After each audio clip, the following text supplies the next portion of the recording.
So, good morning. This is today's ARC talk is called ARTERRITORY, Reposition, Reconfigure, Reanimate. And today we have two ARCers with us, Linde Ex and Pol Taverne. And I have also invited Maddie Leach from Gothenburg. And I thought this would be an interesting pairing because they each work with imagining being in spaces from different ways and trying to reimagine how territories might act and what they might do through their different projects, which they will talk about themselves.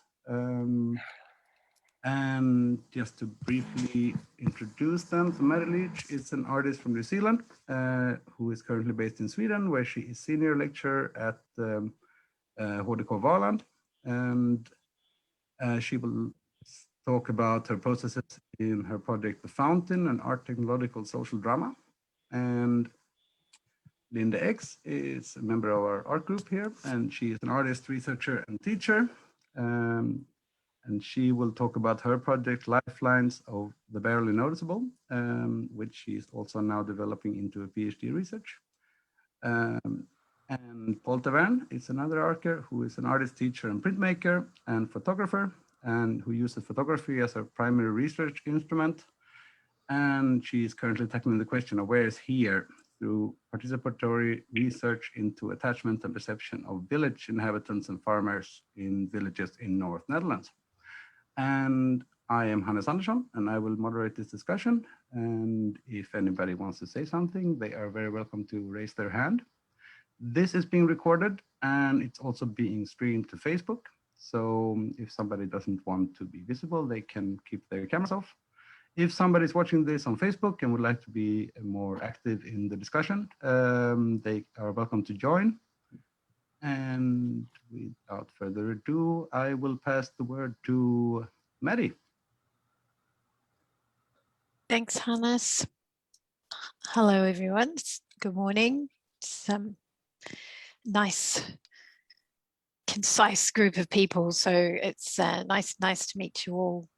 Greetings from Gothenburg. Okay. Share screen. Wait. Okay. I was going to keep my thumbnails open as a sort of visual cue, so I keep myself on track. Can you see the main image reasonably well? Yes. All right, fine. So as Hannes said, I'm talking about a project that's brand new, really, and started last year in a very sort of formative way as an application to a public call for research applications. And this project was one of the successful applications, so somewhat to my surprise, actually. And I'll talk a little bit about what that the process is that we're following. So I'm working, I'm the project leader, and I have a responsibility in the project for, I guess, an artistic perspective. I'm working with two colleagues as well.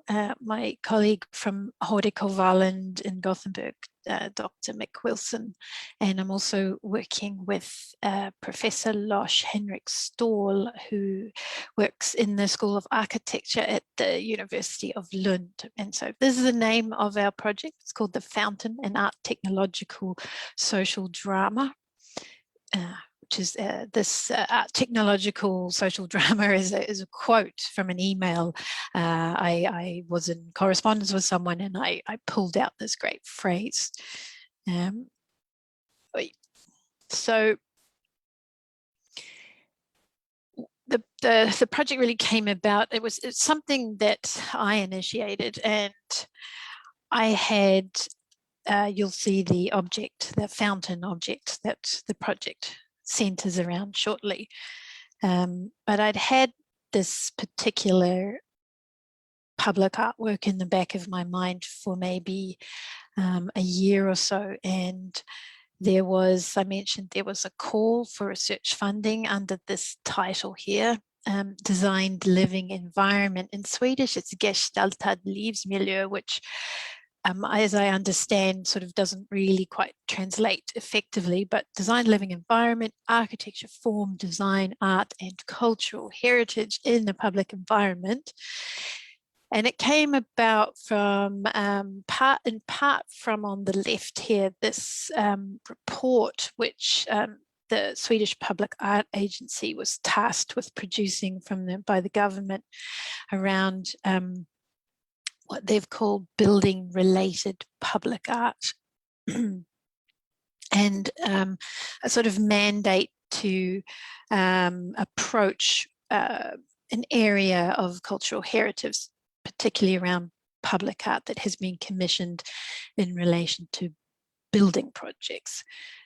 So the public call for teams came through this quite sort of extensive, you'd say, collaboration between the Swedish Research Council called Formas.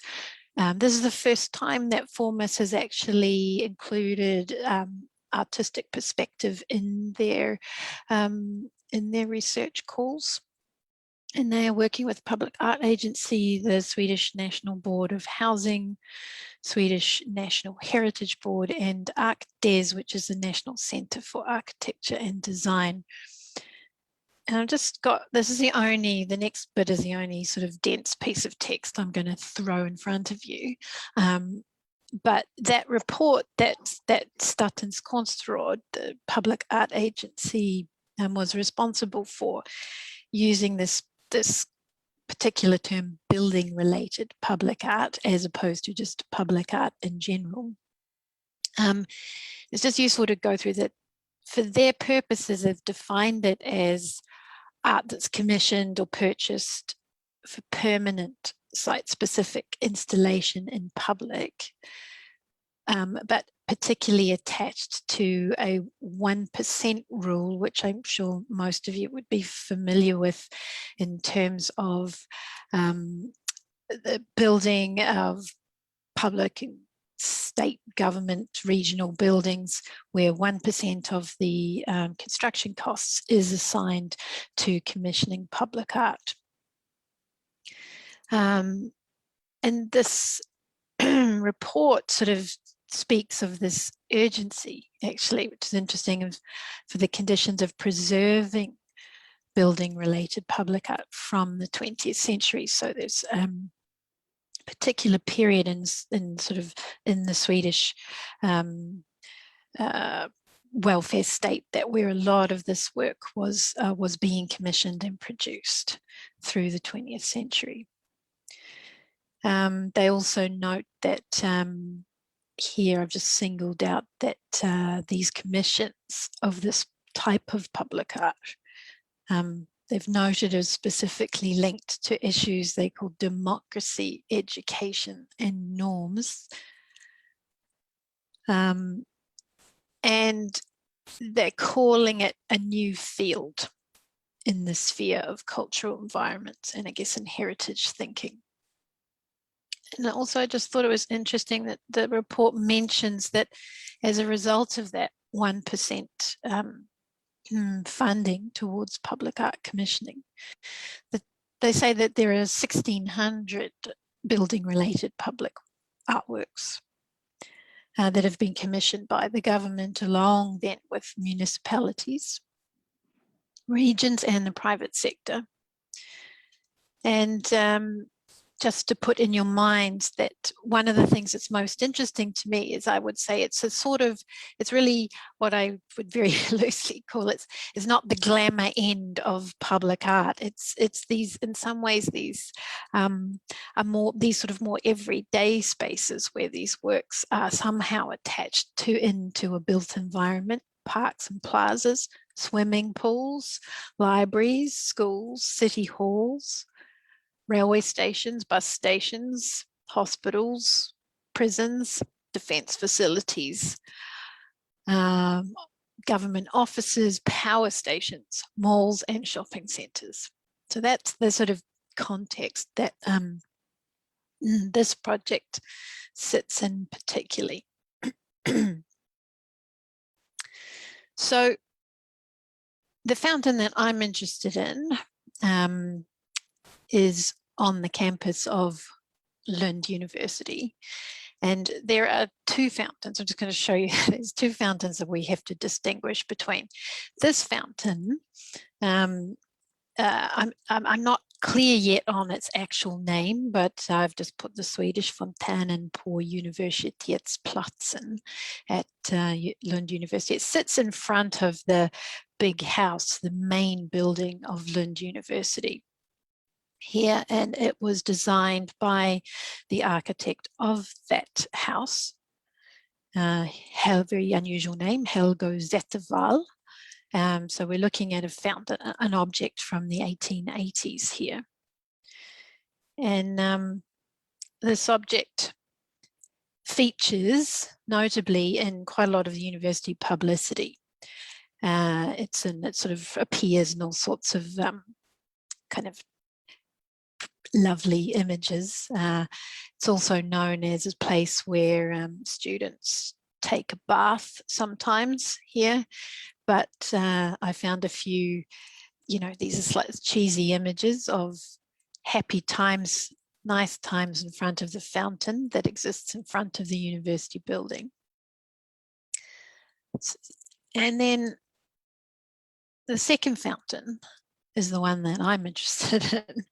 This, its official name is the LTH Fontänen, or the LTH fountain.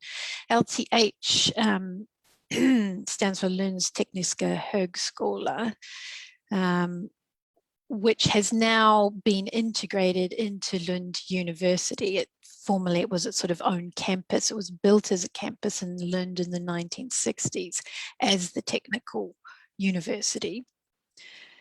And it is now known simply as the campus of engineering of Lund University. But this object here was designed by the architect of the LTH campus, Claes Andersson.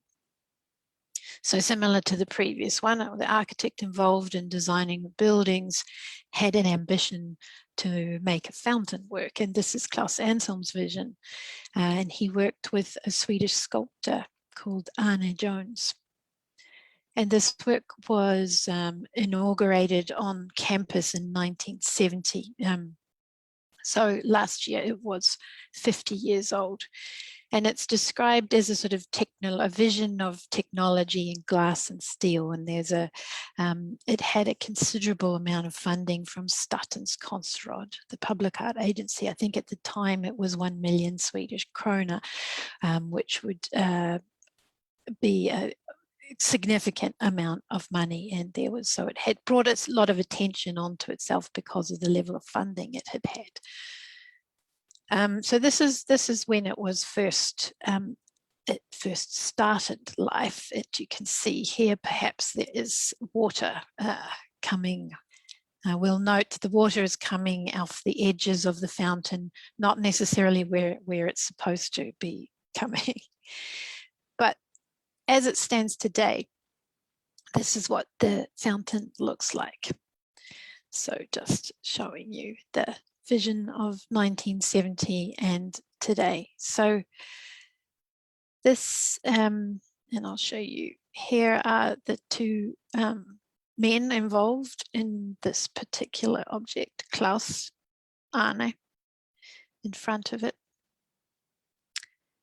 And just a little bit of brief background, Claes Andersson, he's a fairly famous Swedish architect and known particularly, this is Lund's Konsthall, but he's also one of the buildings he's really known for is Malmö Konsthall. Both very beautiful, beautiful buildings. And I love this picture. This is Arne with, I think, one of those classic, this is one of his works. I suspect it's called something like vertical composition. And so they had a long-standing collaboration on a number of projects. And they were also very good friends and drinking buddies, as I understand it. And before the fountain on the LTH campus, they submitted a proposal to the World's Fair in Seattle in 1960 for a structure which is very similar to the fountain that eventually emerged on campus. And this was a plan for a model for that structure in Seattle, so you could see some of the similarities to, I guess, when this proposal for Seattle was not realized. And they also had a number of other projects were also not realized. And these are just some of the archival photographs. So this fountain was intended, it's a little hard to see here, but there are two bodies of water either side of it. And bodies of water is a sort of perhaps a nice way of putting it. They're ponds, I would call them, and they were the remnants of a brickworks which existed on the side of the campus in the 19th century. So they're holes in the ground that filled up with water.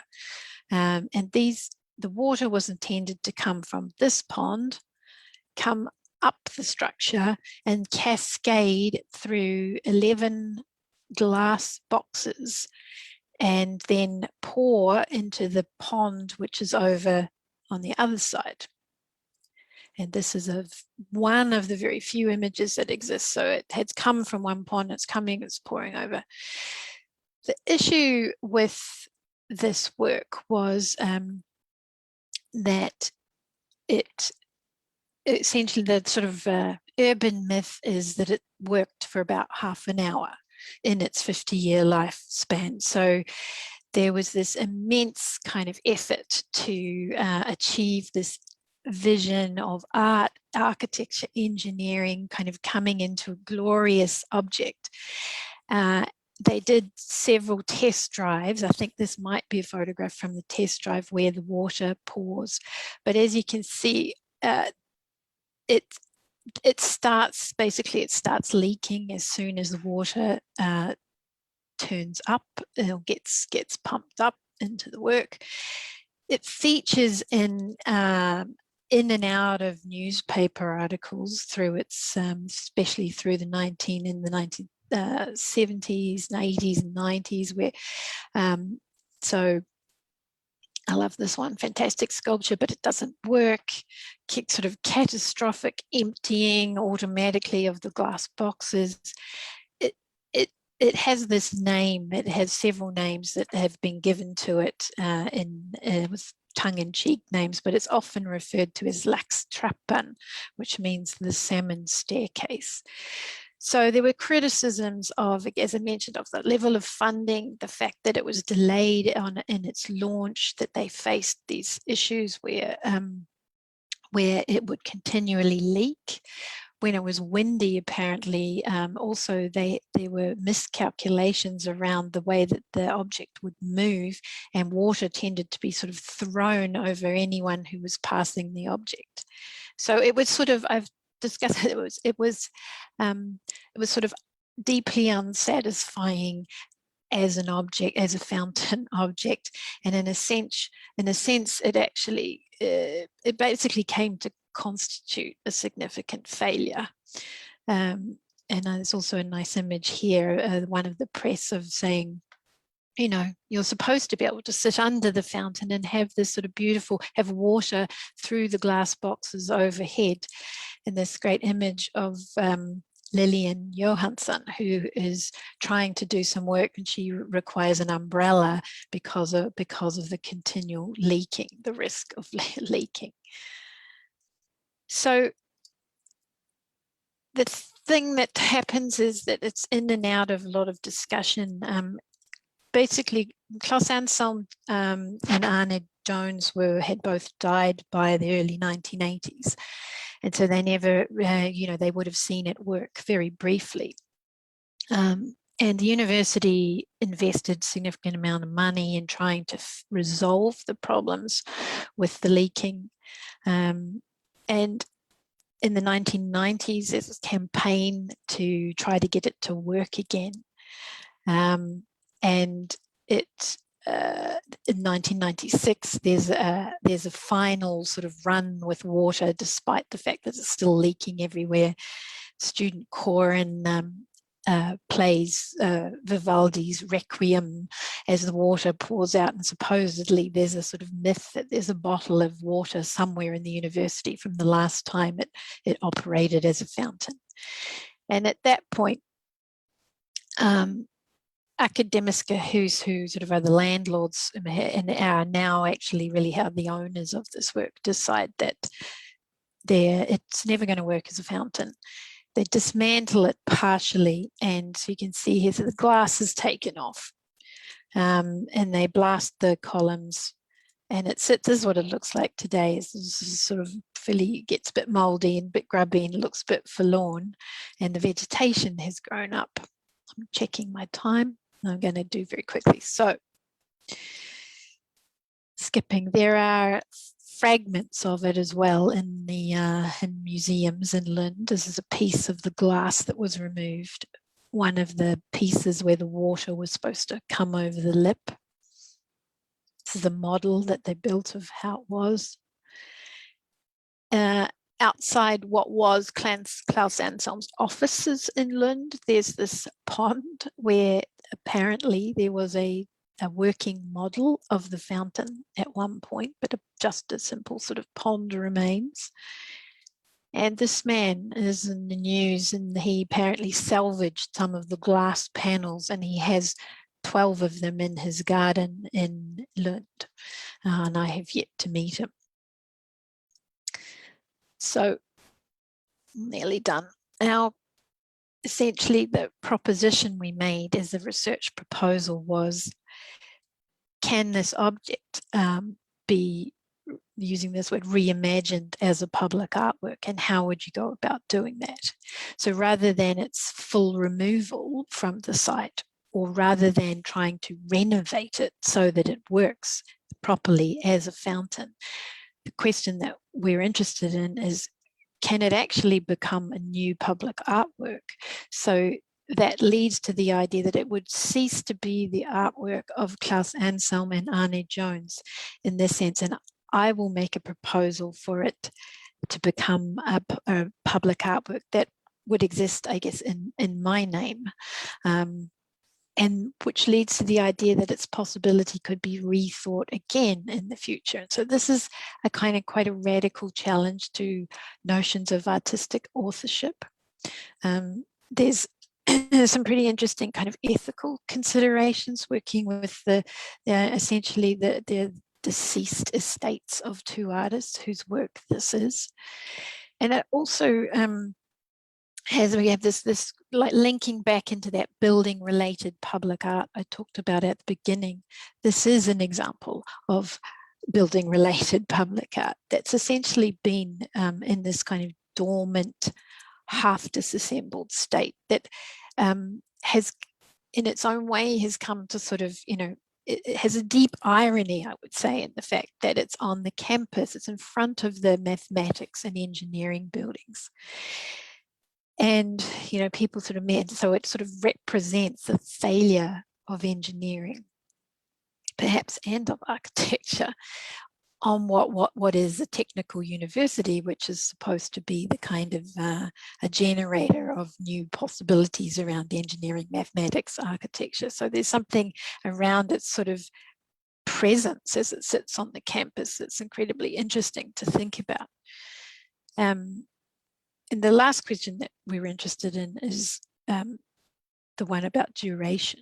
And that really raises this idea of how long should objects that are in our midst that are placed as sort of as public artworks, how long should they exist for? Or in the question, or how long could they exist for? So this is unusual in the fact that it didn't, it's been there for 50 years. So is it something that continues forward into the future? And if so, how does it do that?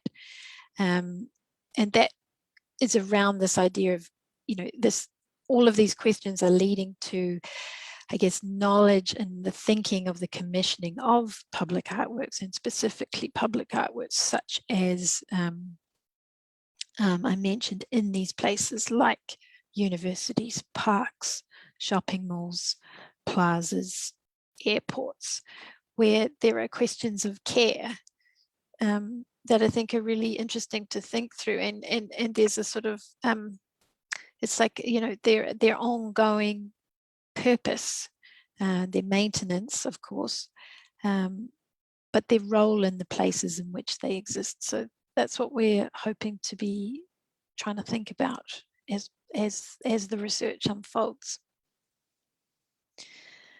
And I'll just, my last slide is there are, I wonder if this is going to let me do the link. Yes, it is. There's a link I can post in the chat to the Statens Konstråd have just made. We just made these short videos which give details on all the projects which are operating under this Gestaltad Livsmiljö project. We still, sorry, Maddie, to interrupt you. We still see the interface of your.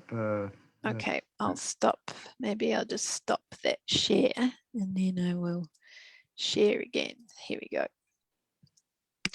Yeah, I'll put this in the chat. So there's these little videos of everybody speaking about the various projects that are within the terms of thinking through public art, architecture, cultural heritage, urban planning. And then the other link I'll put in is really the sort of currently the public face of our projects, very in a very sort of germinating state, is a blog called The Fountain as well, which I'm just beginning to make posts on, where I'm using it as a way to sort of compile my thoughts around things that are emerging, sort of characters that are developing in the project as well, in my encounters and discussions with people around it. So that's one thing, that's where it can be followed. Okay, so I think that's my 25 minutes. Whew. Yeah, thank you so much. It's a very interesting project. I think let's talk about it afterwards. Yeah, absolutely. Yeah, so then, yeah, we just pass directly to Linde, I guess. Yes, hey. So I want to talk about a project that is in a way very different, because there are no structures, no real materials, and yeah, it's in many ways materialized in space, but not with materials. And the projects I want to talk about is the project that I gave the name recently, Living Lines of the Barely Noticeable. And I will share my screen. Yeah. So this started with an experience that I had while doing another project, which was called Attempt to Understand the Field. And in that field, I had a lot of experiences because I was researching a meadow, a field. But one of the things that stuck to me after the project was seeing flying insects. And I saw how they moved and how fast they were and how light and how difficult to understand also. And that's experience stayed with me for quite a while, like mingling through my head. And then there was an opportunity to get a grant. So I wrote a proposal, and the grant was about traveling. So in the proposal, I had to explain why I wanted to travel, but I also really wanted to do something with the experience of the flying insects that I had.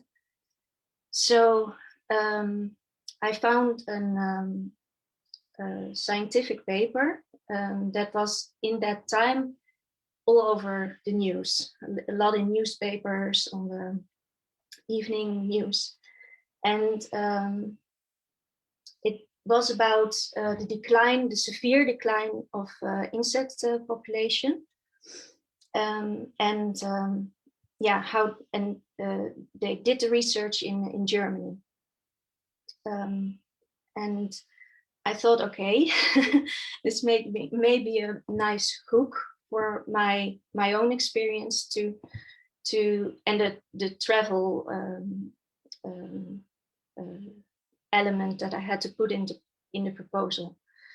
So and besides that, for me, scientific research outcomes are for my work often very important, because they are for me a way to connect like personal experiences to broader ecological urgencies or issues. So yeah, I had my hooks for the proposal, and luckily I got the grant, the stipend, so I could actually do the project. And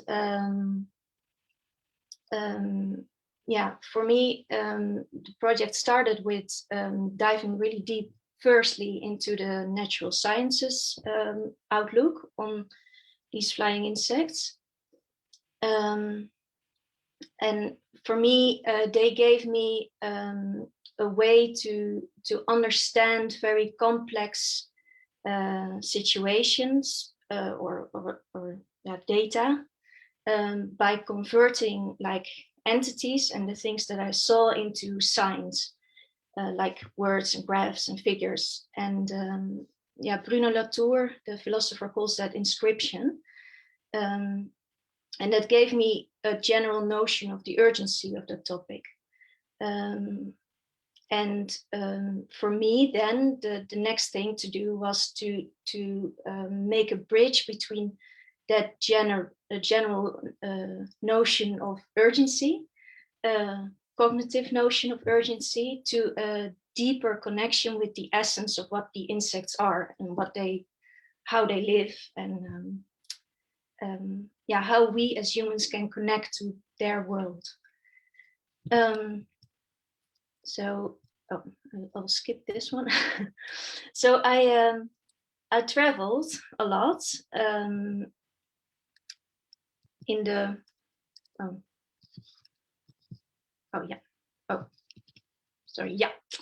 to a lot of places in Germany. So I had a time window in the Corona when the borders opened, and I went to a lot of places.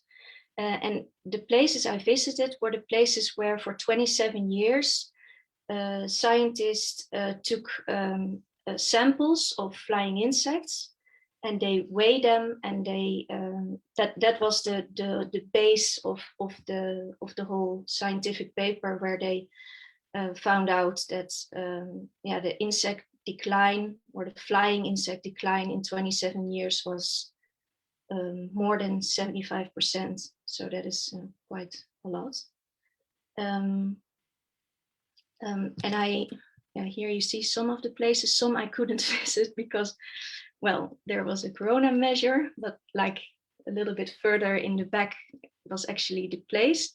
So I had the opportunity to go to the exact spots where they made all the measurements and samples and did their research. So when I was there on all these places, I started collecting. So I made a lot of drawings and sketches, a lot of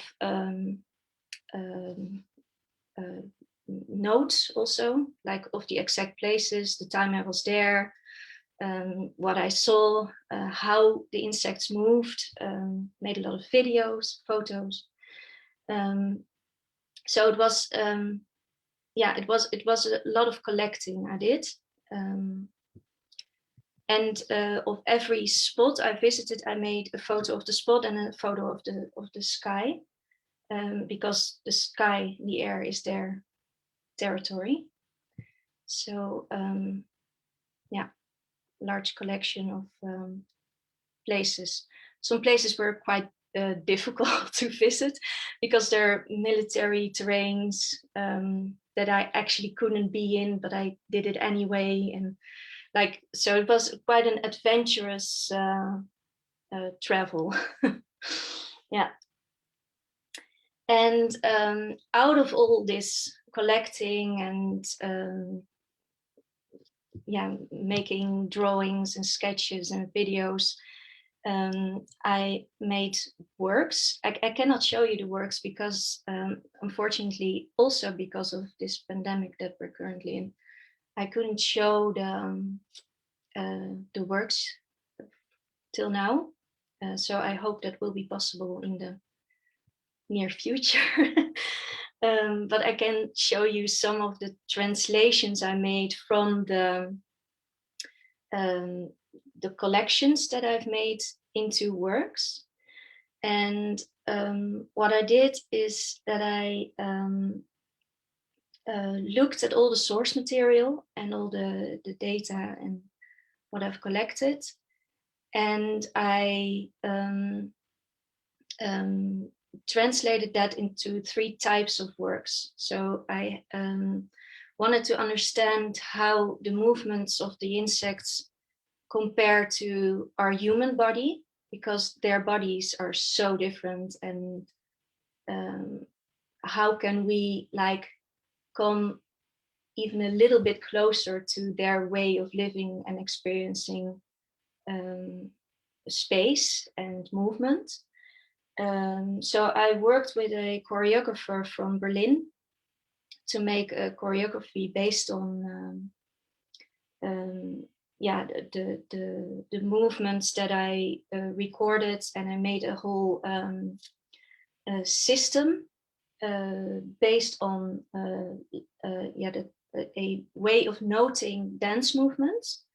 And that way of noting dance movements is called Laban notation. And it is a way for choreographers to translate movement into a written language, or a written scheme, let's say.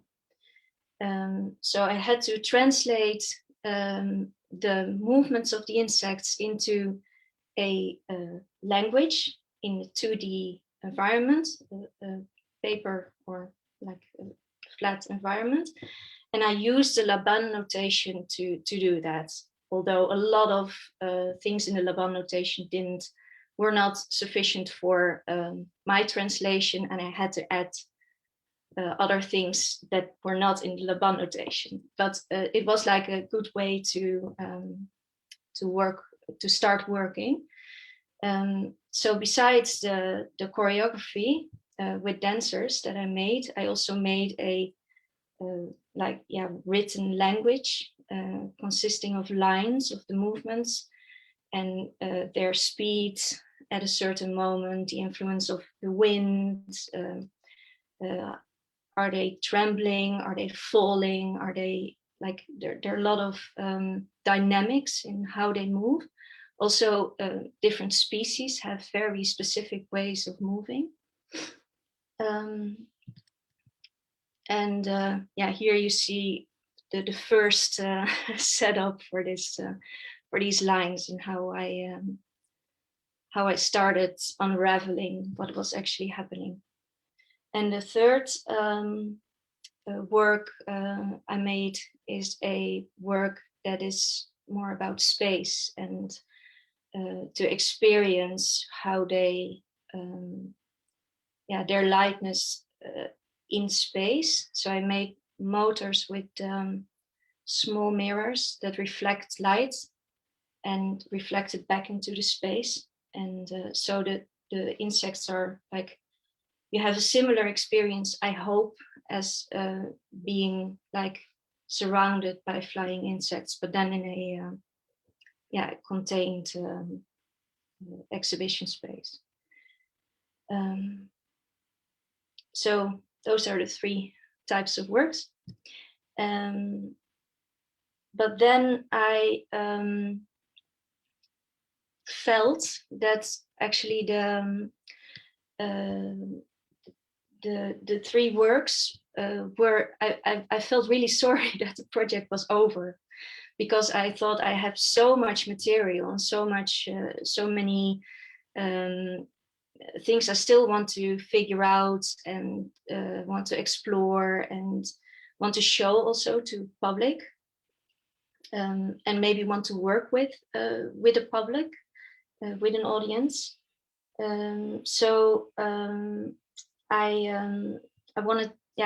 now want to also do something with the whole research, and I have the nice opportunity to make this part of my PhD, artistic PhD project. So it will be part of the PhD as a retrospective ethnographical studies, where I look back on the choices and translations that I've made as an artist, and what the connections are to broader ecological urgent issues. And so it didn't stop. And I also feel like because of the project, before it was more like it started with like a wandering or a feeling of curiosity when I saw the insects, but now I feel because of my lived experiences with them and the movements I try to understand in very different ways, I feel like it has become part of me in a way, because I also, for example, in the field, in the places that I visited, try to understand their movements by mimicking them with my hands or with my body. And I really hope that the project will do that to more people, that I can make people connect more to a very different way of non-human perception. So yeah, I think that was, oh, this is another one. They're very difficult to make videos from, but now and then you see one, and yeah, there you saw one, right? Yeah, right. I think yeah, I will stop sharing. I don't know. I have no idea how long I talked. No, I think it's fine, but Yeah. I think we're good on time. Yeah. Okay. Yeah, thank you. Yeah. Yeah, should we just pass directly to Paul? Yeah. Okay. Okay. I haven't. I don't have a slider presentation, so I'll just walk you through it. There are some similarities to both of the projects. I'm starting with a project, so it is still in a much earlier stage, with a project about landscape. As an artist, I'm interested in a landscape that has meaning to me. So places that I visit often, and also the landscape here around me where I am now. And so this is the start of the project of the Noorderlicht, which is part of a larger research on landscape and relation. I'm calling it the Ommelanden. The Ommelanden is the areas around the city of Groningen. And where am I located is in the north of the Netherlands, a small village surrounded by potato fields mainly, a very rural location near the dikes and the Waddenzee. So there are 2 types of landscape that interest me there. There are the tidal marshes and the salt marshes that are behind the dike and near the sea, which look like a natural environment, but are completely man-made and is constantly changing, and not only in a natural way, but mostly by man. And there's not only is it very interesting location visually, there's a special sense of place and a special sense of space also. When you turn around on the dike, you can see the rural land, and that's also under constant change. It is makeable land, it is rural land, and there's a lot of debate about it now. It is where I live, it's part of a pilot where they try to change farming ways and start discussions with farmers, trying to work with circular farming methods, like teaming up farmers from agricultural to livestock, for example. But these discussions are very tedious and the change is very slow. So now I'm walking back to the village, which is now part of the research for the Noorderlicht. And because I'm interested, like as an artist, I observe the landscape constantly, and it is part of my work. And I translate it into my own works, and I use it also in my teaching environment. I'm now, for example, teaching at Minerva, a landscape course on combined with printmaking. And because of the COVID, for example, we would firstly, we would go outside together and explore and research the landscape outside. But now with the COVID, everyone is at home and they are exploring their personal landscapes. And I, as a teacher, explore it with them. So I'm more and more interested, not only in my own observations, but in sharing those observations and interested in how others perceive it. Do the same things arise? Are the urgencies that I find shared with other people? And so I'm now in the Noorderlicht, I'm trying to make it very concrete. And I will use photography as a tool to research what is actually happening. Is this sense of, like, if you have a landscape, you can break it down to space and place. And it is, in a way, it is a location which is measurable and which is measured extensively, but it cannot, all those things measured are not giving the whole picture in a way. There's also this connection and all those emotions, which are harder to portray. And so I'm curious in how villagers and farmers look upon the land and look upon the village as a place, and how do they perceive it from the inside out and from the outside in. How can you make that tangible? I will do that with photography. I'm making a participatory project based around questions that I observe, that I ask to the others, and they will answer it by photographing. With those photographs, they will form some sort of basics for conversations, to find another way to talk to each other to what should be discussed. If the landscape is changing as I see it, like for example, the relief is changing, the biodiversity is is failing.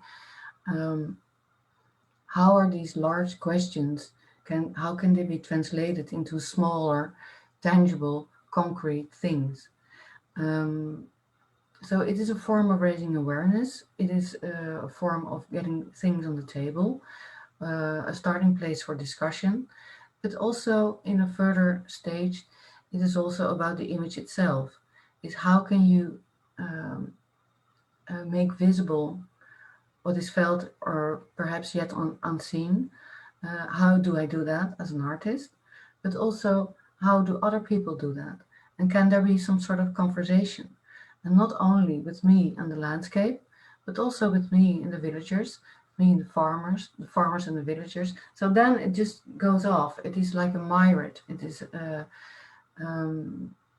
not to be determined in advance, but as an experience together in a way. So this is the essence of the research, and I'm curious where it takes me.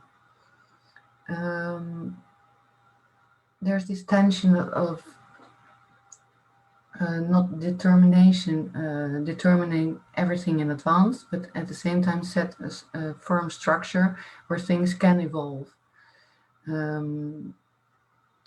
So this is where, yeah, there are many things. I'm talking too fast, and so I'm a bit lost. I'm a bit out of track.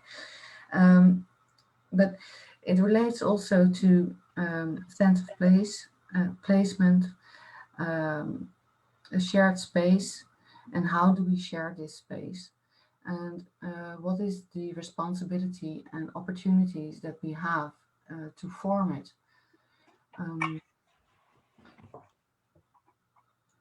So I think I'll leave it at that first. I have a lot of questions on how you could go about it. I wanted to be open from the beginning, and I think that in a later stage where we can discuss together, new questions will arise. Okay, Hannes? Yeah, sure. Yeah, thank you, all of you. I think there is some definitely interesting overlaps. Should we maybe take a 5-minute break before we have a discussion? Make a coffee? Yes. Yeah. Okay. Then see you back soon. Hi, Jan. Welcome. Yeah.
So people are starting to pop back in. I think, like, yeah, I'm gonna pass the word on quite soon, and because I guess you also see overlaps in your different projects. But some thoughts that I had when listening to the three of you is that I think it's there is often this discrepancy between what is the vision of the artist, and then when you put an artwork in a public space, it is also lived in, it's interacted with, and no matter if there is insects who live there, or if there are engineering students, or I think it's very relevant for the artistic practice to try to imagine how it is to actually be with this thing, apart from your artistic vision that you have. And I think there are many examples of this, and also especially maybe from all this public artwork that was commissioned in the 60s. There's a lot here in the Netherlands. There's also a lot in Gothenburg. And it becomes like ruined somehow. And so, for example, across the street here, there is a building complex, and in the middle there is this really ugly sculpture. And I met several people who live there who were, oh, you live on this street? Yes. Where? Oh, you know where the ugly sculpture is? Oh, yeah. So, and then it becomes so bizarre somehow that you have this monument of the ugly sculpture, or the leaking fountain ruin that is made with no attention at all to how it is to actually interact with it and be in this space and what it does in the space. And I think, yeah, so methods for trying to understand how things are lived, I think is very relevant. And for example, Maddie, I can imagine, how do you tackle that? I can imagine when you try to reinvent the fountain, how do you approach it? Do you start from how it is interacted with, and how maybe it should be interacted with, or what's the approach? Well, good question. In terms of, I mean, I every time I look at it, I think, what an extra, what a really difficult project it seems like, in the things that it kind of set up in writing, in making an application and formulating questions. It seems there's a lot of possibilities, and I think most people who sort of hear about it can recognize that there's something really kind of tough, I think, in the questions it's asking. And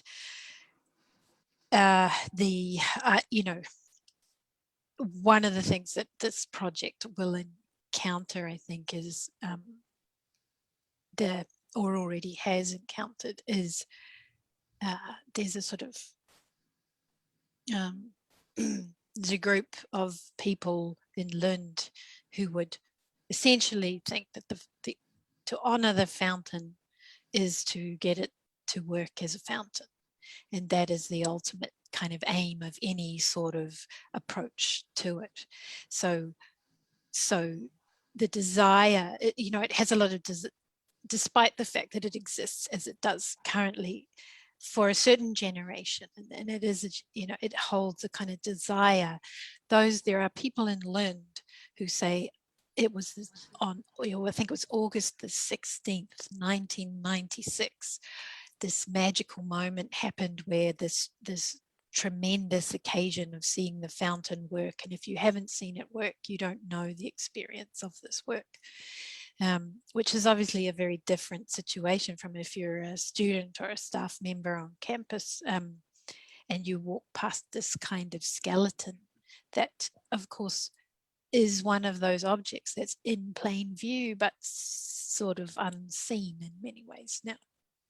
So I think that the sort of desire to sort of fulfill a vision sits in contrast with the you know, what are the possibilities to rethink that vision? And of course, I mean, I guess we're speaking about a moment of, you know, we're in the late 1960s when this work is designed as a moment of high modernism. It also, as I understand, you know, and the other interesting thing is that, you know, when I started thinking about this work, I guess I felt myself to be in somewhat of an antagonistic relation to it. Like there is a problem, it is a problem, its vision is a problem, the men who made it are a problem, the whole modernist vision is a problem. All the public sculptures that were commissioned largely to male sculptors is part of the problem, you know, and I sort of found myself sitting there. And then lately I've thought, what if I really try to be sympathetic to the two artists who made this work? I mean, what was it that they were actually trying to do? And a sympathy towards their disappointment, their sense of failure in getting the work to be what it was supposed to be in their minds. And that might be another sort of, to turn myself into this idea of a sort of difference between the antagonism to the problem and a sympathy to the problem. And I think that that's quite a, you know, to negotiate that as an artist, I think it's really important. So that, and there are, I suppose I was thinking with Linde and Pol, that there are also those things where you recognize there's something problematic into which one intervenes or arrives, and then but there is also this sort of sympathetic stance towards just noticing something in the first place, noticing and I've been thinking about this between, you know, and as I was listening to the three of us, I thought that actually what seems really common is something to do with what is the role of the artist in how are we operating in these problems. So the problem of the insect decline, flying insect decline, the problem of the slowness or the lack of, you know, the problem of the discussion between farmers, when, you know, there's something there that I think is worth teasing out around this idea of, this is this fund of, like, as artistic research, what is the role of the artist, and then the artworks that get produced from addressing these different problems. And I guess I was thinking about this maybe in relation to me and Linde, actually, that you know, I suppose all I will get to do is make a proposal at the end of 4 years about what's possible to do with this fountain structure. So that proposal may or may not be endorsed, and then requires a whole nother project, a whole nother sort of set of funding or whatever. And with Linde, I was struck by that. I was struck by sort of there's the relation, I guess, of your embeddedness in the places you're going, and you're revisiting where the scientists have been and where the work has been undertaken, and then the way that the artwork that results from that sits in a different kind of space, the exhibition space. And so I was thinking about how, for example, if I could just turn that question, long monologue, to you, if we think of the role of the artist as some kind of, you know, there's an interventionist aspect, I guess, to what I'm doing.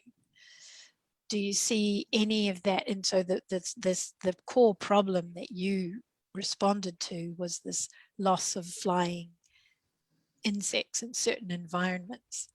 And I was thinking about, how do you see the relationship of what you're doing and in relation to that sort of original problem, I suppose, as some kind of response. And you touched on this when you said the project's not finished. I came back to it for my PhD, and I just wanted to hear a little bit more about how you see you know, the role of the artist and the artwork in relation to the thing that has set the whole kind of project and process.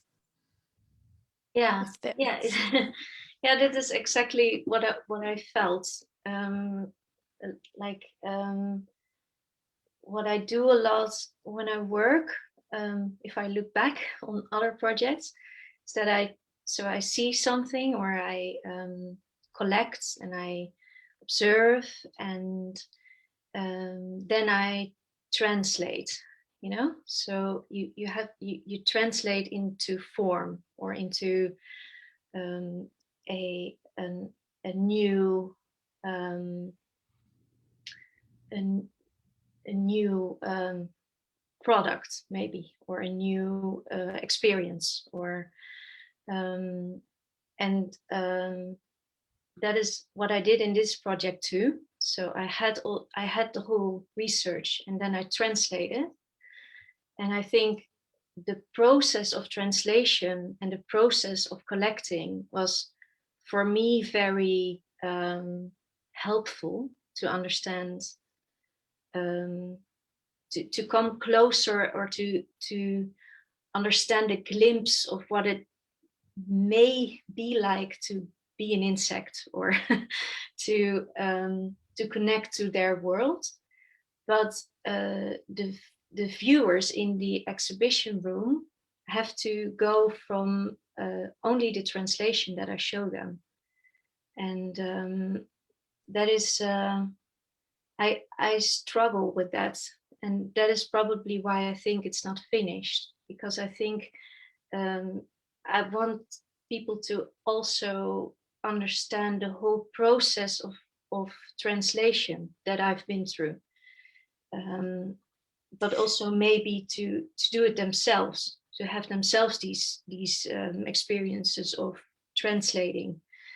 I was going to ask you just to also clarify that because was your relationship to, you didn't have any direct exchange with the scientists themselves, because one of the contradictions I think I picked up, it seems incredibly kind of, I don't know, poignant or sad, is that in order to measure the loss of the biodiversity, the scientific measurement contributes further to that loss. Because I think you mentioned that the insects die in the process of being measured to establish the loss of insects, and this flying insects, which I think is something really, you know, that's something really, you know, something sort of brutal in that. And you're describing, you know, a very different approach. And of course, this relation between the way that artists approach something and the scientists approach something. And I just wondered if you'd had any direct encounters with the scientists themselves, or any exchange over email. Or... So when I started the project, my first thing that I did was to contact scientists. So I had quite some conversations with the scientists who did the research. Unfortunately, I wasn't able to contact the people who did the field work, because this paper was picked up globally so heavily, so intensely, that they just don't want to talk to people anymore. It became too much, because most of them are just amateur hobbyists who are interested in bugs, you know, and they helped with the research, but and they did that for 27 years, which is quite interesting. But I did talk to the people who did the research made the paper in Nijmegen, and I talked to people in Wageningen who study insect flight movements, and the way they do that, which is also a very interesting take on how scientists look at it, is that they have this glass box, like a long glass box, and they put as far as I know, they mostly work with bumblebees because they're big and easy to follow. Bees and mosquitoes, because mosquitoes have, of course, this huge interest of scientists because of diseases they can spread. And then they have 3D cameras, and they follow the whole, they make the whole flight movement 3D, and they let them fly to a fake flower, for example, and they watch how. So I learned some things of them, but field research on insect movement in science is still very scarcely done. And also I felt like, so it gives me, what science gives me is a cognitive sense of the urgencies that are there, and it gives me an understanding of, for example, with the University of Wageningen, with how they move and what the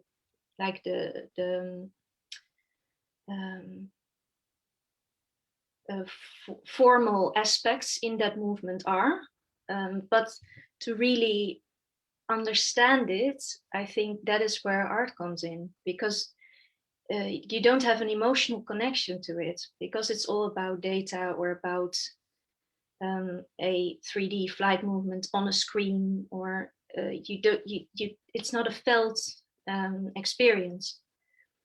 So I do feel that there's a job for us to bridge that gap between the cognitive understanding of a problem and the felt experience, or the understanding on other levels of a problem, or of a life, or of a perspective. I think in that way I understand it, and I think we can be translators, but I think the role also of the participatory part can be interesting in that. Like, for what I'm interested in is not only my role as an artist, but also how the other can see, and to bring others into it, into a shared project, in a way to replicate perhaps this experience and share this way of connecting as we are used to as artists, and see it as a ground for conversations, and also to enlarge the impact, and but also as a stakeholders point of view, that I don't believe in this opposition of the science and the artistic. I think there is a lot of common ground that is interesting to break, but in making changes, as you do, for example, in your artwork with Maddie, with the fountain, if you want to change it, do you take account of stakeholders or other people from the university, students, or how is it felt? What does the other people think of what should happen? Do you consider it? Do you take it into notion as part of your research? I mean, I definitely consider it. This is something that's kind of interesting for me, because I usually very clear and increasingly so, I think, in terms of saying I don't see myself operating as a collaborative artistic practice.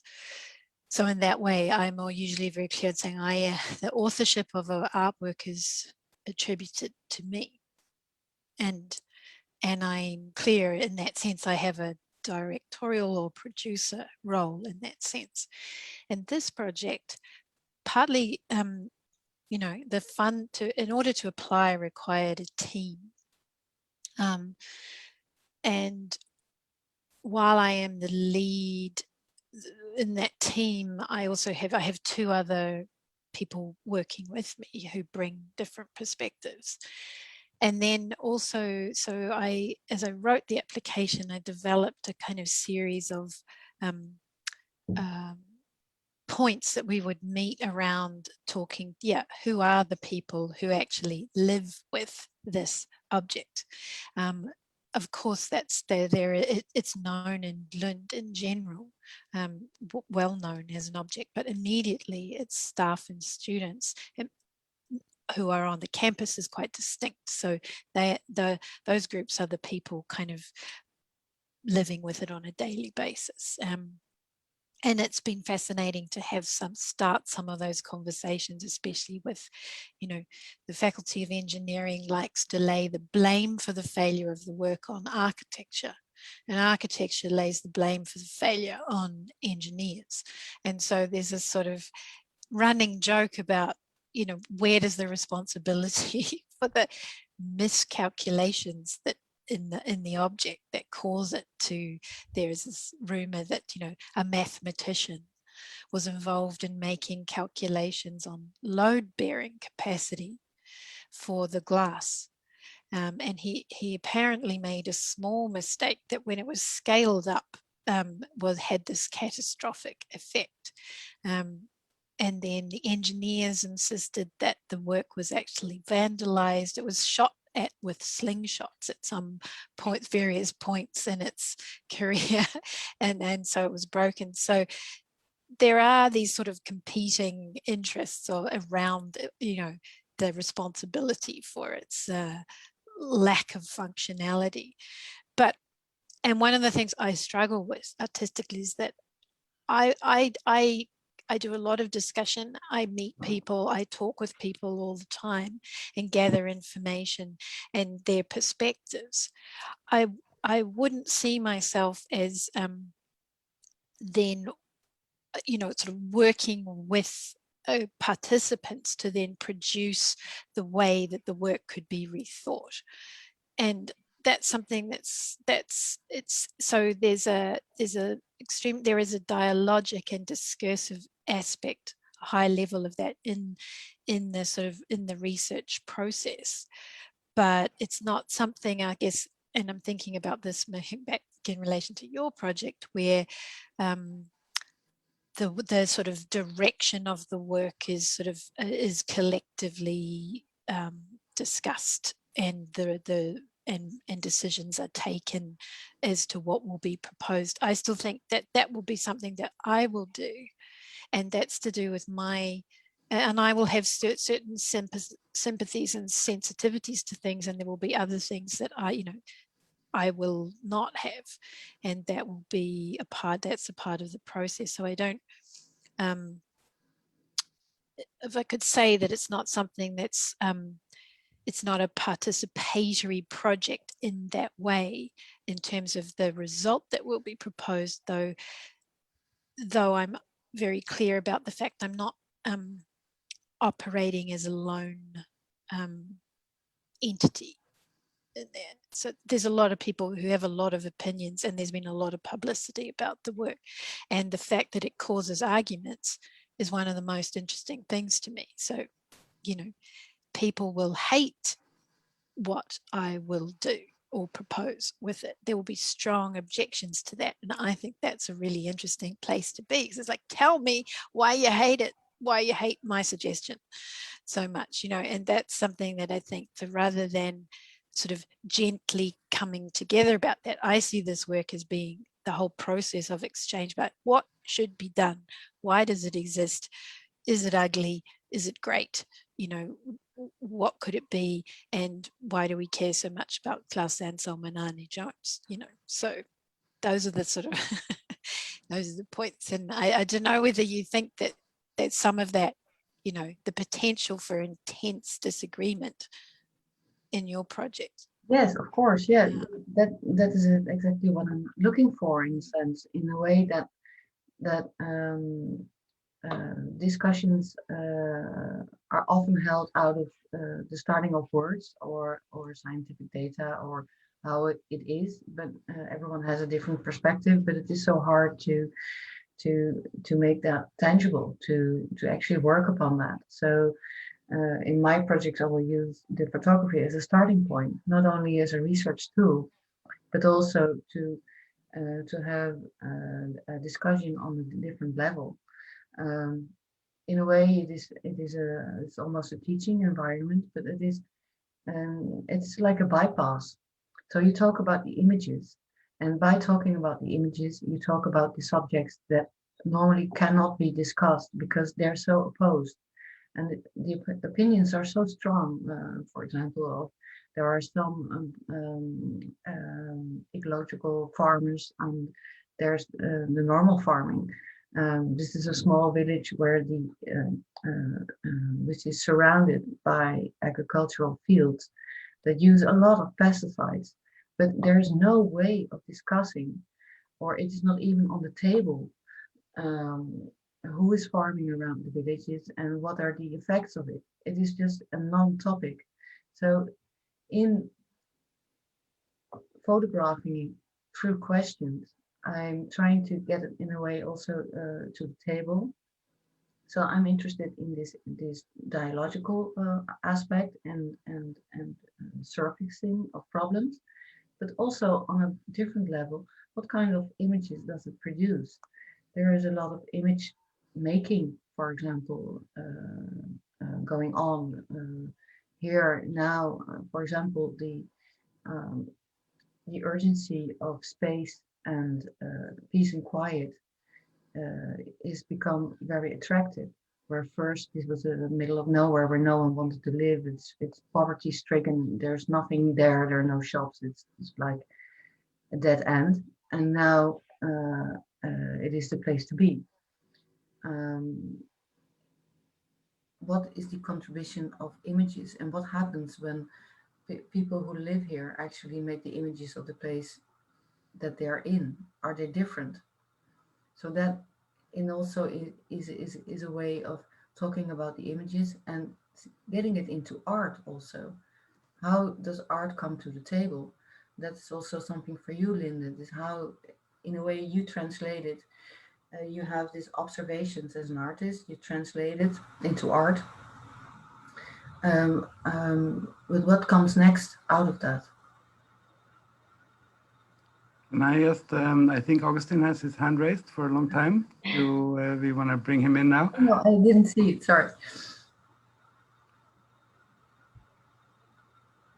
You're muted, Augustine. No, he's just muted. Sorry. Yes, I was saying I have a question for Maddie, but if Linde wants to ask this question and then I jump in, or no, okay, then let's pass to Linde for now, and then we get. And then I'll ask the question after. Yeah, thanks. Linde. Sorry, I have to I have to recall I have to recall the question now. No, this is the dialogue between the urgency, and that is also something from for Maddie, and it is for you. So you have this urgency and you have this art making. So there's this going back and forth. Yeah. Yeah, I think I did a lot of community art projects, so I feel like I'm a little bit experienced in that. Yeah. And it has a lot of advantages, like what you are saying, that you get a lot of perspectives and that you have the discussion and that you see way more than that you will see alone.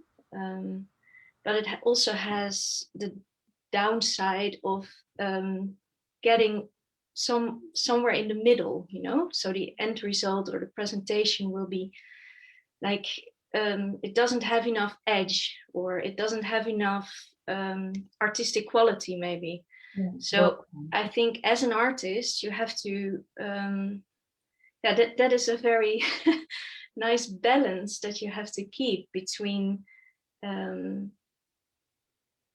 world and the in my case ecological urgencies that are there, and social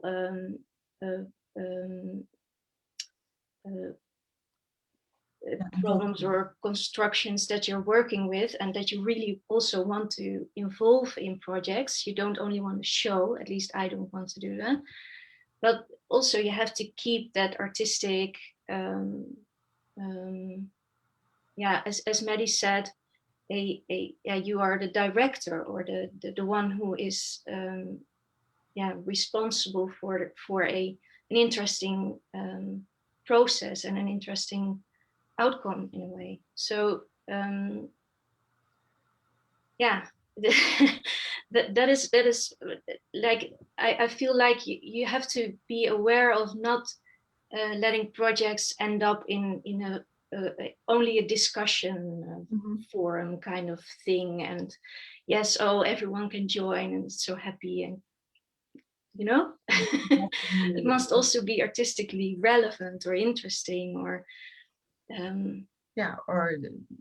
have an edge, or maybe be very controversial, or that can also be an outcome. And I think that is maybe what we're all struggling with a little bit, because it's you want to balance that, huh?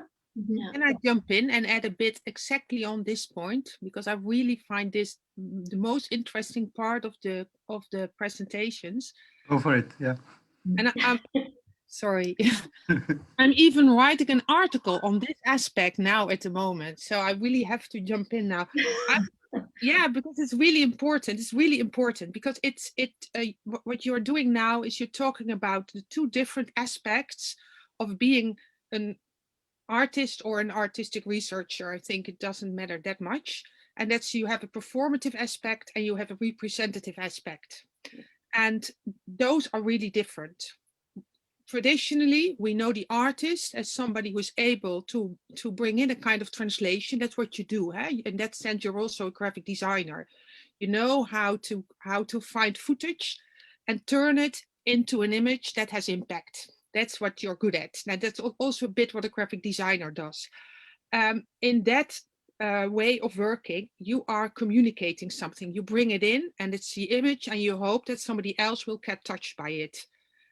That's something else than the performative aspect, because in a performative aspect, you are somebody who is acting together with others, and maybe you create a floor for it, huh? Or you create a setting in which it can take place. And in that sense, you are, how you say that, people are having the kind of experience in the acting that is kind of similar to yours. But those are really two different things. And I think it's really difficult for artists to bring them together. Yeah, that's also the challenge, because I think also because I think it's very important that you understand that these are two different dynamics, and maybe we can't bring them together. Maybe either you choose a performative aspect, and then and that's also what you do, Paul. You bring in people to make the images themselves, and then it's what Hannah Arendt says. It's about acting. But acting is something else than making an artwork. Yeah.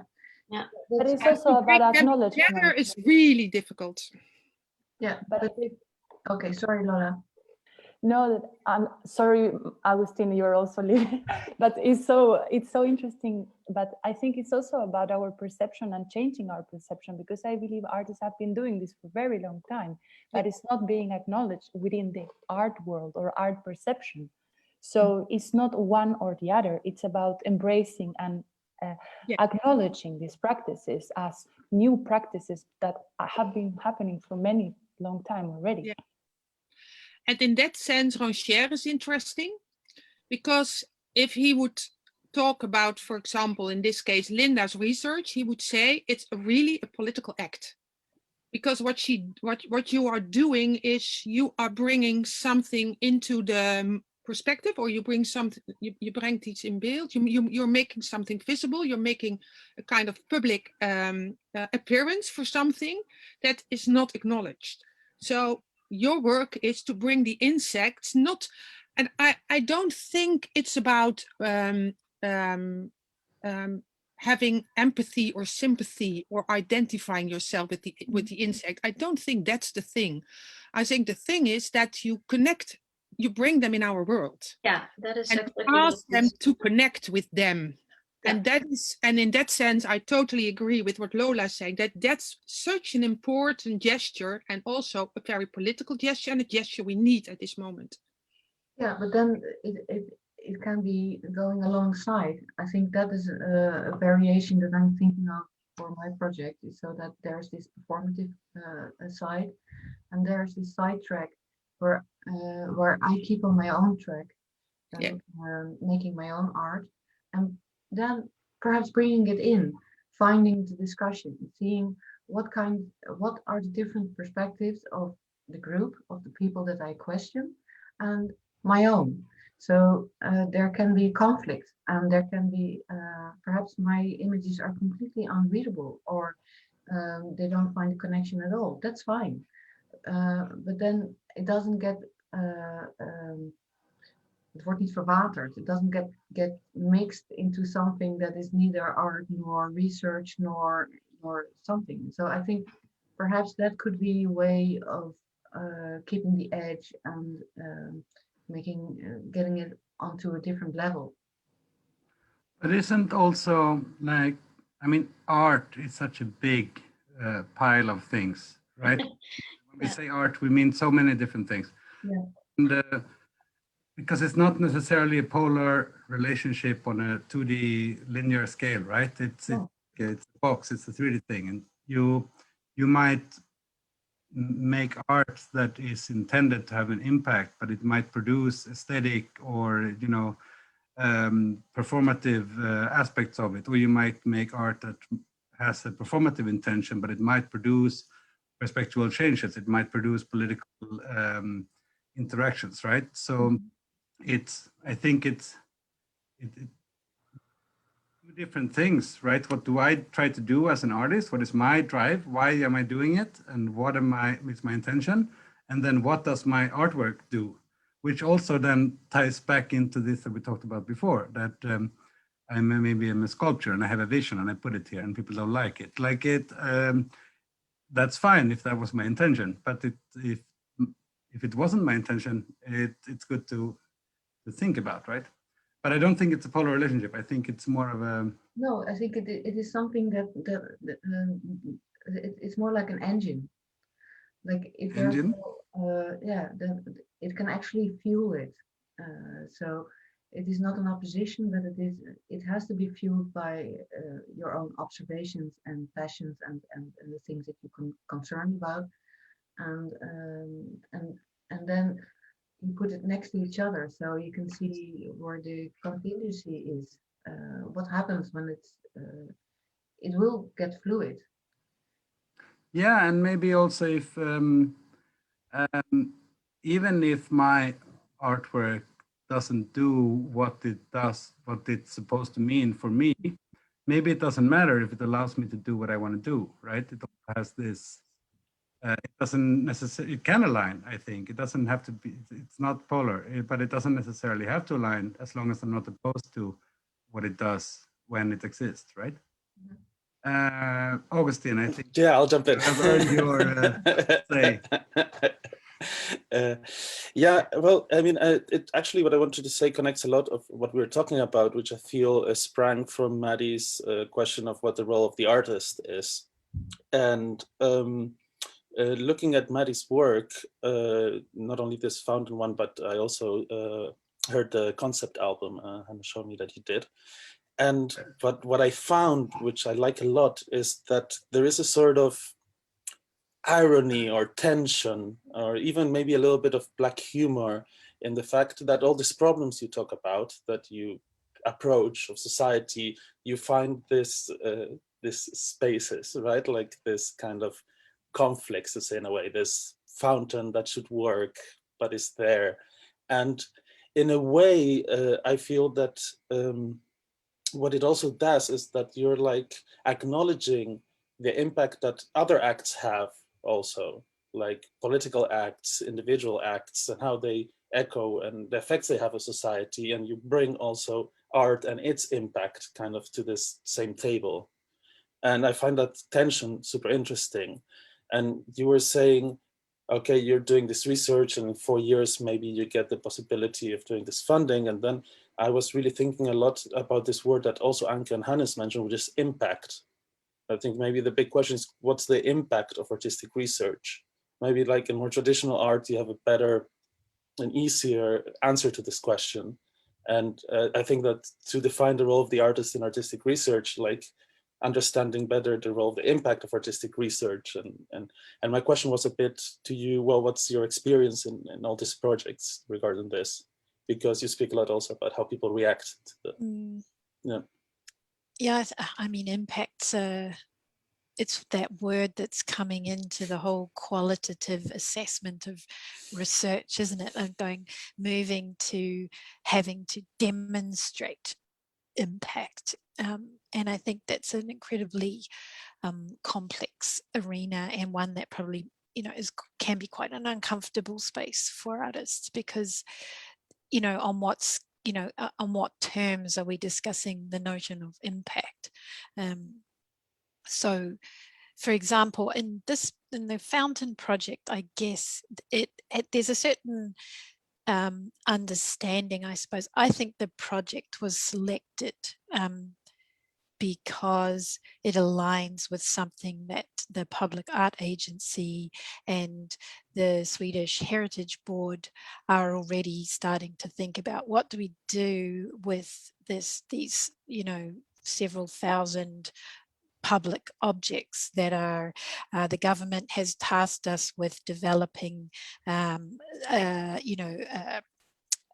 certain regulations for their care and maintenance around. So I think in a way it was lucky in a way, because it was selected for that purpose. This project has, I think, the relatively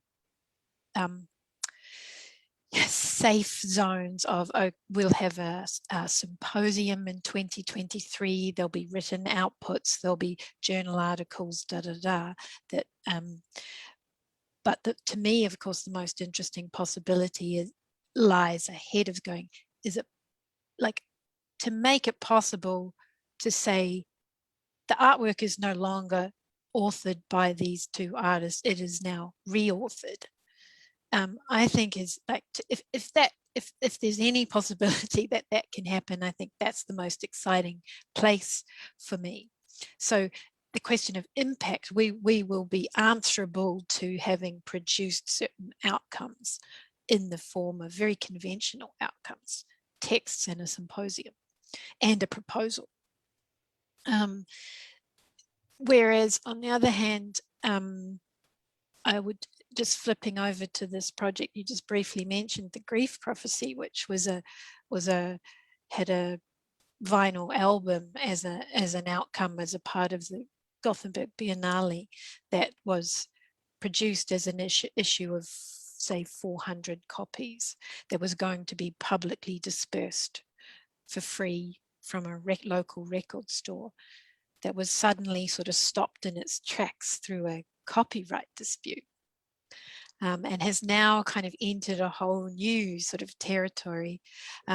Its impact, you could say, on one hand, is very limited, has very limited reception, because nobody has a copy. Most of the albums sit here in the boxes behind me. But on the other hand, it has a quiet kind of, there's certain knowledge of it. There's certain, I would say, like the fact that there's a single test pressing of that album that somehow turned up on Discog's website, which houses this massive online database of available music albums to buy, and it turned up there being quoted as being, it's being sold for €100 or something, and it's been quoted as being sort of rare as hen's teeth, and it's moved into a kind of status there, very small territory, but there's something about going, how do you consider that in the notion of impact, as opposed to much larger kind of effective, yes, it did what it was supposed to do. So yeah, I'm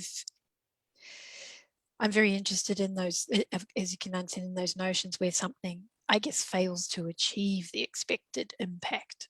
And the Fountain certainly does that, but there is some residual, some impact, something that's much more, perhaps more sort of broken around it, that I think is possible to work with. And anyway, that was the question around, I think this idea of impact, I think needs to be really contested, I think, in discussions of artistic research. So we're not simply accepting the terms that are set for considering impact as being broad dissemination, positive take-up of artworks, impact of where the artwork has failed to achieve what it set out to do, or where there's absolute disagreement or discord around it. You know, I think it should be, you know, to have fundamental disagreement around an artistic project produces very interesting impact. And I think we should constantly remind those who measure our impact of that point, if that goes some way to answering what you're asking me. Maybe, but it's, yeah, this very sort of and yeah, it's about the registration of impact, isn't it? Like the where that happens, and that can be quite modest, but that doesn't mean it's sort of somehow sort of without impact. And I think the modesty and the scale of impact is something that I think is very interesting to debate and discuss in terms of artistic research, and to defend, actually. I think also, I mean, I come from a very kind of McLuhan perspective, I guess, but I mean, I think a tool and a technology, and if we're going to go McLuhan on it, any tool will do whatever it can do. It will produce whatever outcomes it can produce, not necessarily those that it was intended to do. So I think that then maybe the question becomes, how well does those actions or acts or outcomes align with the intention? Yeah, Maddie?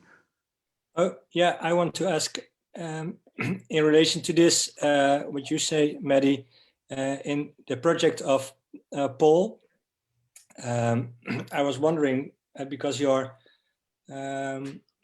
subjects, the people, the farmers and the villages, are subject and participants of your project. I thought, what role do they have in the self-reflection of the project, and what do you think? What do you hope or expect that it would do to them after you are left, when your project, your role is over? Yeah, that would be that is to be determined. I think in a way, of course, one thing, I will not leave because I live here. So that is also something that I'm a bit, I say, okay, I have never done a project in my own back garden. And so I work with the people that I live with. So that is I'm not sure how to do that. But then, what you're actually asking is, when is it a success? Maybe a success, or what are your expectations? My expectations, in the sense, is that I think there can be different outcomes, many different outcomes. One of the lines is, for example, past, future, present, and then one of the outcomes will be awareness and bringing, finding a new coherence. And so that could be one of the outcomes. Another outcome could be a visual statement about the sense of place that is not only done by me, but shown by the participants. And so can you produce another kind of imagery that actually reflects how people feel and see their surroundings? And what would that be? What kind of imagery is that? And how could you, so that could also, that is something that I am hoping for, to find diversity, but also quality, perhaps, and what is then that quality? And another outcome could be is a kind of ownership and responsibility, taking on the site and on the place. So there are many different levels and different outcomes that can be measured in different ways. Mm-hmm. And a fourth path in that is also the I'm leading it and I'm steering it, but I'm also leaving a door open for it to go completely AWOL and to see where it takes me, because otherwise I will be only performing a set of rules, and I'm not so much interested in that. So it can lead to a number of things, and then there's also this, there's an urgency and there's a need for it. For example, there are different agencies and that are actually calling for stakeholders, and stakeholders I find a very strange terms, like we're in this gigantic business, and so I would even want to question those terms, and so it can go in many different directions. Because yeah, because I'm also interested in, I'm also working with the same landscape as you, and a bit of the same subjects, I would say, but from an idea that we are not in the landscape. So your subjects are not in the landscape, but they are actually the landscape. Yeah. People, and I was thinking, how do the people themselves come back in the works? So they make the works, but are they also coming back in your work, for example, or are they? Yeah. There, of course, there's this inside outside. Are you in? Are you out? Is the land? And this is, of course, where the landscape where it's concerned. It is. It's a big part of it because it's makeable, and but there's this distinction of this measured land and the measured outcome, and what are the characteristics, for example, and I'm curious about how others perceive it. Am I overcomplicating it? Am I over theorizing it in these notions of sense of place, of generous loci, of all the things that are concerning the landscape, or like how landscape architecture comes in, and how is it felt? So then it becomes much more phenomenological. So yeah, it is a topic. Thanks. I think Linde was first of the hands I see. I in this whole topic of talking about outcomes and impacts and how this impact is connected to urgency, huh? Like we're all three of us are talking, I think, in about urgent topics in a way, like public space or landscape or ecology, stuff like that. And I wanted to bring in a term that Timothy Morton uses, and that is weirdness. And I think because the topics are so big and so like, the impact will always stay difficult to measure because it is urgent, you know, what you're doing, and the whole connection to that is urgent. But what the urgency also has in it is weirdness, like the whole ecological problems that we're now facing are very strange, very weird, very hard to get our head around.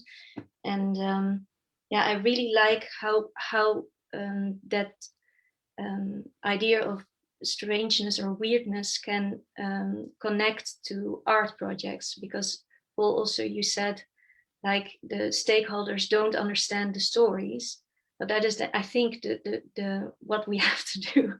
We have to bring in that weirdness because it is not logical. It's not really easy to understand. So maybe that is also sort of an answer to look at impact or outcomes, to see it not as a thing that has to be like something that is usable, but maybe it can just only connect it to the weirdness of the urgency of the topics that we're talking about or working around. Yeah, so then that could also be a measure, like in how much does it disturb? Yeah.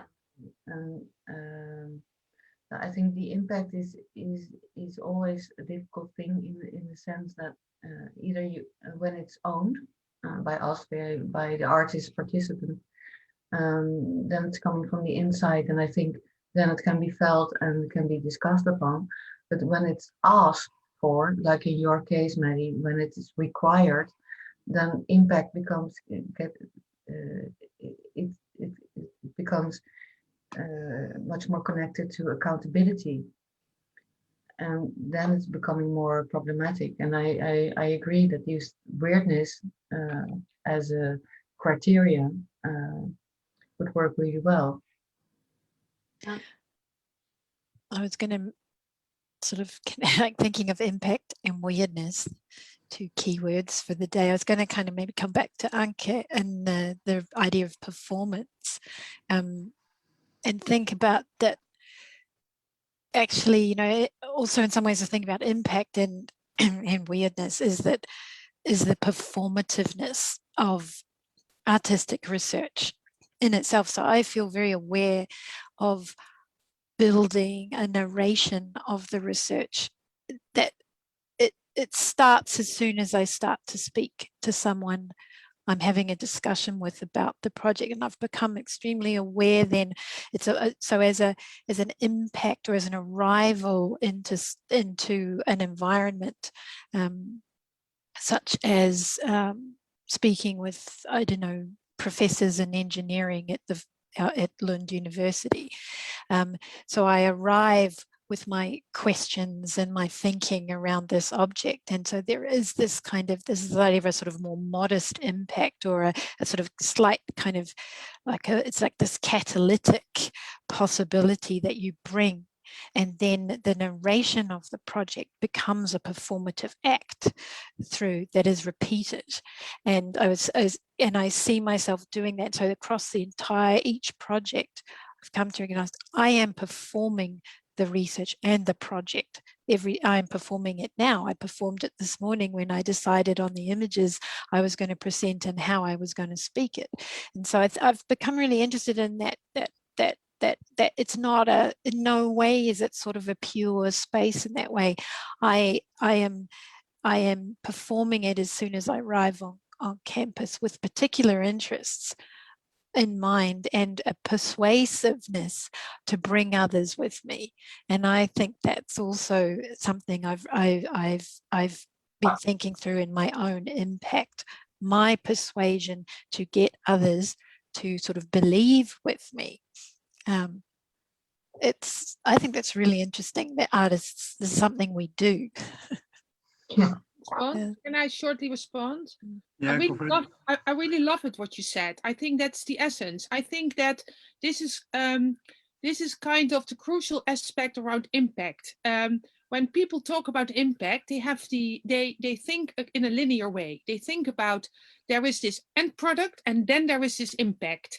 And what I argue for all the time is that there is this sensibility in artists that they kind of measure impact with every act. And I think it has to do with the fact that maybe also people who are not artists, but okay, I'm studying artists. I'm really interested in how they deal with things. And what I personally love about witnessing what artists can do is that they are totally sensitive for the thing they provoke, and that they're also totally open that it can be something else than they expected. And even if it is something else than they expected, then they are gracious, because then it means that something is happening.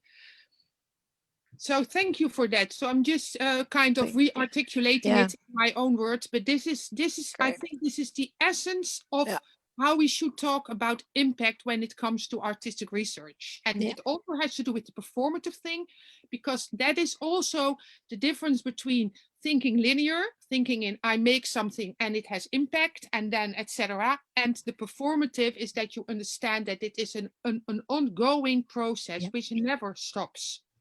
Exactly. Good, thank you for that. Exactly. Think you will be, maybe I will quote you in my next Please, article. you're welcome. Okay, I lower my hand again and I mute myself again. Yeah, I think we're, yeah, it's 11:57. Does anybody want to have a last comment or question or? All art is performative. Henry. Hi, it's just a comment really. We're all grantists at the moment, or certainly I am, because I can't make anything, I can't exhibit anything. And during the last 8 months, writing applications, trying to think about what things, what proposals I need to touch on, which box I need to tick. I found myself, when I have received funding, being burdened with the fact I've actually got to do the thing and not really liking the thing I've got to do. And I think then I was thinking, well, where is the art here? Like, is the art trying to tick or trying to bring these two positions together just to get someone to agree to something? Or is it the art, the actual thing that is going to be realized, and then I'm going to justify how it reverts back to the initial application? I'm not sure. And I think the application might be more interesting than the actual work itself. And maybe that could be its own art form. Maybe the best art piece is the application. Funny. I've been thinking a little bit about in relation to PhD stuff, Alain Badiou's concept of fidelity. And it's very interesting to, I've been thinking about that. And I've also been thinking, so how one kind of commits to an idea or commits to an artistic project, and then also leaves open this possibility for adaptiveness that's needed. And I think this is something that, you know, a little bit what you're describing, when you write the proposal, it's as if you kind of commit, you have to commit in your mind to the thing that you're proposing to do. And then there are obstacles, diversions, things which will arrive, and also which potentially can alter the course of what you're doing. And I think it's very interesting between this sort of the notion of commitment to something and then an adaptiveness around it, in the logic of it, and of recognizing opportunities or discarding things or ignoring things as well. And there's something, I think this act of maneuvering around the original proposal is quite an interesting one, in order to, and this is where we're back to this idea of quality assurance and impact, where one's able to meet those terms, but also perhaps resist them in some ways through certain ways of operating. Yeah. It can be, it's got to be a sort of, one has to see it as a kind of the liberating potential to move, to go, yes, I met the terms of what I said I was going to do, but I didn't necessarily do it the way I said I was going to do it. But isn't that also the key, right? Because if the proposal is exactly what it's going to do, if it's like, okay, I'm going to do this and this and this, and it's going to produce this thing, and it's going to be like this. If all of that is already in the proposal, then it doesn't even have a need to be realized, because it is already fully overviewed. So I think that's the key, right? To leave enough openness to do something interesting while being able to tick these hoops that unfortunately we have to deal with. Yeah, but I think there's also something else, but I do recognize what you say, Henry, is then there's this tension between, like, that, at least that is how I feel it. There's this one desire that you just leave, that you want to be left alone and just do the thing that you want to do. And but then when you write it down in some sort of proposal, you make a strange kind of turn that perhaps in retrospect you do not recognize. But perhaps that is not even asked for. And I do agree with what Hannes is saying, and Maddie, is that that opening up gives you a possibility to do it either way. Yeah, I just being in a position where I need to do it, and I don't really want to do it because I feel like I've done it. Yeah, So that's what, and in effect, I kind of have done it in a way. It exists in a way, and I find that quite interesting because I think a lot of public space, or I think the new public space, maybe an online space, is something that it just exists in online or as a concept. It's somewhere happening somewhere. This thing happened. Yeah. Maybe we should make an exhibition with applications only. Yeah, I'd be very curious. I think it could be interesting because I mean, if the application says everything that's going to happen, then you know, you just need to read it. You don't need to make online. it. Anybody can access it. Yeah. You can have them narrated. We can get the voice actor, you know, with a nice voice, to read proposals. It can Or be like failed a podcast. proposals. But that, as you say, it's a bit of a trick, all this stuff, because I write and then I kind of throw that a little bit out the window and then I just do what I want to do. But I think that's part of a 21st century artist, is to be able to like then bring it back together again. I mean, artists are tricksters, right? Or not? Isn't that what we do? Some people think so. There's lots of artists who don't like that particular position, but you know, depends which side you land on that. But I think it's like, if at the basis of a proposal is like this idea of I want to find out something I don't know, that's what I want to do. So the allowance then to sort of say, but it's, you know, I thought it was this and it actually turned out to be this thing. I think, again, it's maintaining the case for the fact that things emerge, things change. And as you say, like if you feel like you've already done it, once you've written the proposal, I guess it's like to kind of come at it to, you know, to what makes you, what generates your own interest in the problem that you set up. I think there's something, complex there. Yeah, I kind of see it as the sculpture, say in a traditional format, and then it exists, and then you have a discussion with it, and then you make work around it, and then it changes, and how you're changing the sculpture. I think that's how I see the application. It's like you've put it exists. Yep. And then you make it, and then you have a discussion, and then somebody else comes in, and then a culture, time moves, different perspective. And then no one remembers it. I have to leave. Yeah. Thanks, okay. Yeah. It was wonderful again. Thank you, but I have to leave now. Yeah, I think we're done. Closing shop, but thank you everyone. It's and thanks especially Maddie, Linde, Paul. Yeah, thank you. Very nice discussion. Super nice discussion.